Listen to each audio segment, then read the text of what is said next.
Okay, welcome back to the YouTube, guys. We're going to be covering this sequence in this video. Starting off, okay, if you struggle with top-down analysis, this video is for you. Okay, this simplifies top-down analysis, and if you just focus on this, okay, it's going to make your trading a lot simpler. Okay, and it will help you build a narrative without too many moving parts. So if you're someone who struggles with a lot of concepts, this is the video you want to focus on, and literally just focus on this and you'll see big improvements in your trading. Okay, it's going to help you to build a narrative to trade with for the coming month, week, day, and or session, depending on which sequence you're working with. Okay, the sequence is also the formation of accumulation, manipulation, distribution. Okay, it's how you position yourself in the distribution, which is what you want to do. You want to let that accumulation happen. Obviously, we don't want to trade in a ranging market. You want to let that manipulation happen, the stop run, and then you want to position yourself post the stop run. Now, you don't have to go through the process of thinking or doing the market profiling for this, because you will already be in distribution if you look at the market in this way. Okay, and keep that in mind, okay, as you watch the video and how that links back to AMD. Okay, so we're going to cover two sequences in this video: previous monthly high or low target and or key level, to a previous weekly candle stop run, candle closure on the weekly, right, with the previous weekly candle, and then a 4-hour entry. That's the first one. The second sequence is a previous weekly high or low target or a weekly key level. Then you want to see a previous daily candle stop run, candle closure on that previous daily candle, and then a previous session run, which will lead to a H1 and or M15 entry. Usually, okay, it's going to be the M15, right? So sequence one. As you can see here on the Bitcoin and the recent crash on Bitcoin, if we take a look at this and we go from this low to this high, we obviously have a discount to a premium. Okay, so the market at this point here, before the sell-off, we can see the market is in a premium, obviously, right? And then we have 3 drives higher, 1, 2, and then a third drive. So you guys should be very familiar with this from ICT's content. 3 drives, usually you start to see the market trend in the other direction, whether it's via retracement or a full-on reversal. In this case, it's a very bullish market, so we're looking for a retracement back down to discount at least. So as we go above that swing high, right, and the old high is our key level, in this case, we also see this monthly candle close within the previous monthly candle. Okay, so we have the candle closure into a key level here, and then what becomes our draw in this month. Okay, so we're focusing on this month. We were building in a narrative as to why this month should at least target the previous monthly low, right? We're not expecting at this moment way deeper, right? We're looking for just a simple trade using the sequence, and previous monthly low being the target is very ideal here in this scenario. So we've done all of this high time frame analysis using premium and discount, external and internal range liquidity, right, key levels, as well as the candle closure, right, to come to a narrative that the market should draw at least at minimum to this previous monthly low, and that's all we need. Okay, so focusing here. And now let's look at it on a weekly chart. So remember the sequence, right? Now here is the previous monthly low. Okay, this is when we ran above that old swing high, okay, on the monthly chart. And now we want to target this previous monthly low in the new monthly candle. So when we're going to attack the previous monthly low, how is the weekly chart going to get there? It's going to get there by refueling above a previous weekly high. It's going to attack the stops above a previous weekly high, and then you're going to see the market sell off aggressively after that to where? To the previous monthly low. And that's the first sequence, right? Previous monthly low target to a previous weekly high stop run to get to that previous monthly low target. Okay, this is what it looks like. If you were bullish, you have the previous monthly high, right? Or you're at a monthly key level. We're not talking about that in this example. We're looking at the previous monthly low. So previous monthly low, as you can see here, is our target. We want to see the weekly candle, right? So this is a weekly chart, run above a previous weekly high. Okay, and that's how the market trades to the previous monthly low. So going back to this example, we're going to target this low. As you can see here, the previous weekly high right here is what sets the stage for the market to then attack this low, and that's what you're waiting for and looking for. Once that happens, carrying on with the sequence, we want to see a daily candle closure at least, okay? So we rate the previous weekly high, daily candle closes within. You can be bearish now from this day onwards, okay? But now we're going to drop to the 4 hour for our entry, and as you can see here on the 4 hour, we then displace away. We finally get a fair value gap here. You could go short there, okay? Then the market trades away. We see a retracement, right, back into premium from this low to this high. We're above 50% here, and then we see a run on stops here, okay? Now I'm going to take you guys back to the previous example, higher time frame chart, to show you something, right? So remember when I said if you trade with this, you're automatically placing yourself in distribution. Now let's look at the chart here: accumulation, manipulation, and then we're in distribution here, right? So you didn't have to go through the process of profiling the market here.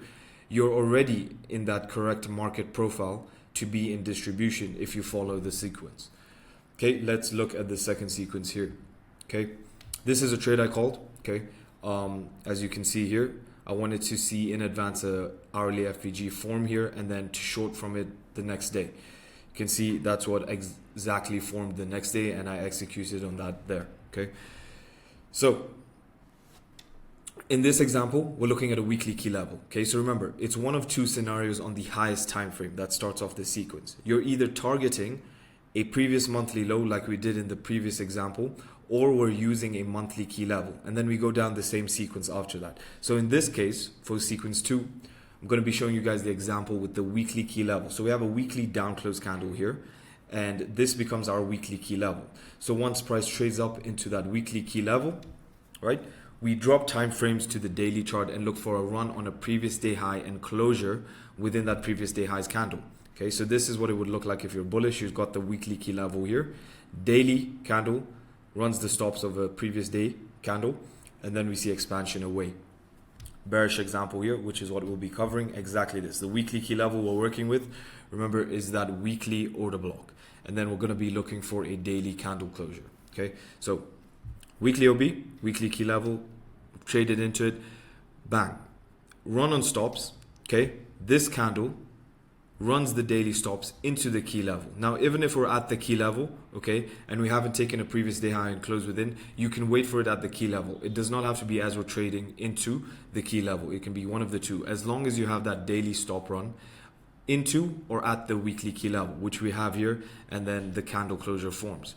So we want to target at least the previous daily low here, okay, and the high of this candle. How is it going to form? The high of this candle, since we're not expecting this candle's high to be taken, we want to see the high of this candle form by running a previous session's high. Okay, whether that previous session is New York from the previous day, whether it's London running Asia or New York running London and or Asia, it doesn't matter. It just has to be a previous session, right? And that's how the high forms in an open high-low close if we're not going to run the previous day's candle. Okay, so here's Thursday's trading. That's this candle right here. Okay, this is the first day we closed within here. Now we move on to the third day here. Okay, and this is where we want to short the market to at least the previous daily low using the sequence. There's the opening price on Thursday. There's the previous day low. So we're going to see a rally above the opening price into what? Into the liquidity resting above the previous session high. So you can see here we have the previous day New York high. Okay, now remember what I said again, right? This is why this is so crucial and extremely effective to trade with, is because you're in alignment with an AMD and those market profiles. If you're looking at this and you're trading the sequence from here, right, you're already in an accumulation, manipulation above previous session high, and this here is the distribution entry. So you don't have to go through that process of watching the market accumulate, running above and trying to anticipate that and not being sure whether this is the correct AMD. You just follow it through this sequence here and you will be positioned in the distribution. Okay, we also have SMT with the previous session high, adding probabilities to it, and that is something you want to see as well, right? This is the dollar. It should be making a low where it's making a higher low here, and the euro dollar is making a higher high, right? So there's SMT between euro USD and the dollar. Okay, After we run the previous session high, remember we dropped to a H1 and or M15. So once we run above there, we can see the close below this FVG, change in the state of delivery with the OB as well. You could be short right there at the IFVG, or you could be short at the OB here, right? The market trades away one more time and then retraces back up into a premium, okay? And then you see it aggressively sell off. And this was the trade that I called beforehand. And this is exactly why, right? I was using the sequence to call this move here. And as you can see, even when we drop down fractal to fractal, whether we're on a daily chart with the candle closures, we're in a distribution daily candle. If we drop to a 1 hour, we're in a distribution of that. And if we drop here to a 15-minute chart, we're in a distribution of the 15-minute. And that's what's so crucial. You're in distribution on multiple time frames. Okay, and that's what makes this so high probability, right? You're aligned within distribution top down. So there's the retracement into premium. Okay, hits the fair value gap, optimal trade entry, and then attacks the previous low aggressively after an accumulation here. All right, now, if you do not have enough RR and you're entering from here, for example, to the previous day's low, what you want to do is in the expansion leg, you want to drop down to one standard deviation, and that should be your target. So it's a price swing equal to this here, right? This price swing from this high to this low, you project that one standard deviation down and you'll get that TP there. If you do not have enough RR to previous day low. If you do have enough RR to previous day low, you want to close out your trade there. Because even if you're wrong on the bias, this is very forgiving, because usually, okay, even if the market was to go bullish, it would do it from the previous day's low. So you at least have that as a target where you'll at least hit that on your TP. Okay, thanks for watching, guys. Like, share, and subscribe. And if you guys want the full PDF of the sequence and this YouTube video, you can click the link in the description.